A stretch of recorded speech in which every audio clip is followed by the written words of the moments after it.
BNP chairperson Begum Khaleda জিয়ার শারীরিক অবস্থা স্থিতিশীল, আগের মতোই চিকিৎসা চলছে বলে এক বার্তায় জানিয়েছেন দলের মহাসচিব মির্জা ফখরুল ইসলাম আলমগীর। এ নিয়ে জনগণকে বিভ্রান্ত না হওয়ারও আহ্বান জানান তিনি। বেগম জিয়ার সবশেষ অবস্থা জানাতে রাজধানীর এভারকেয়ার হাসপাতাল থেকে যুক্ত হচ্ছেন সহকর্মী হাসিব বিল্লাহ।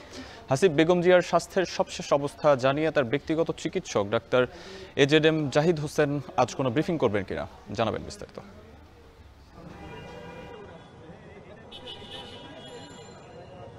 এখন পর্যন্ত সেই বিষয়টি আমরা নিশ্চিত হতে পারিনি যে তিনি ব্রিফিং করবেন কিনা। তবে হয়তো অনেক বিএনপি নেতারা আসছেন এবং কথা বলছেন এবং এজেডএম জাহিদ হোসেন কথা বলতে পারেন। তবে এখন পর্যন্ত যেটি এখান থেকে জানা যাচ্ছে যে চীন থেকে 5 সদস্যের একটি প্রতিনিধি দল এসেছেন এবং তারা এই বেগম খালেদা জিয়ার যে মেডিকেল বোর্ড তাদের সঙ্গে একটি বৈঠক করছেন।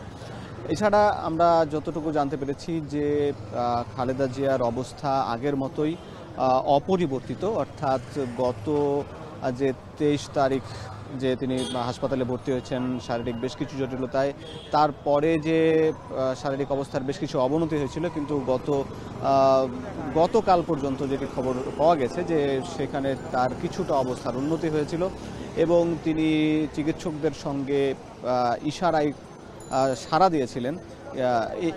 কিন্তু তারপরে আবার ডায়ালাইসিস করা হয়েছে গত রাতে এবং এরপরে মূলত গত রাত পর্যন্ত 4টি ডায়ালাইসিস করা হয়েছে এবং তারপরে এখন পর্যন্ত অবস্থা অপরিবর্তিত। এবং একই সঙ্গে আজকে আমরা দেখতে পেয়েছি যে এখানে বেশ কয়েকজন রাজনীতিবিদ এসেছেন, কথা বলেছেন। আজম খান এসেছিলেন, এছাড়া জুনায়েদ সাকি এসেছিলেন। তারা মূলত চিকিৎসকদের বরাত দিয়ে তারা যেটি বলছেন যে তার অবস্থা, বেগম খালেদা জিয়ার অবস্থাও অপরিবর্তিত। মূলত তিনি সিসিইউতে আছেন, যেটি মূলত এভারকেয়ার হাসপাতাল করোনার ইউনিট, যেটি মূলত সিসিইউ।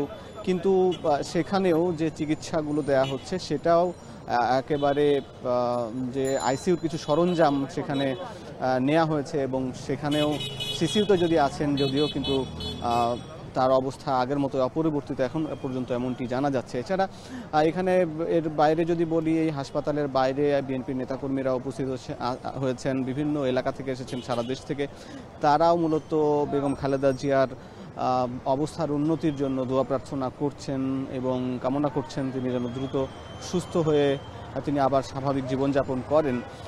এছাড়া বিএনপি নেতাদের পক্ষ থেকে দলের পক্ষ থেকে যেটি বলা হয়েছে যে এখানে ভিড় না করতে, এই জন্য আজকে তুলনামূলক কম ভিড় দেখা যাচ্ছে। তবে গণমাধ্যম কর্মীরা রয়েছেন, এছাড়া আমরাও খোঁজ খবর রাখছি যে বেগম খালেদা জিয়ার অবস্থার সর্বশেষ পরিস্থিতি।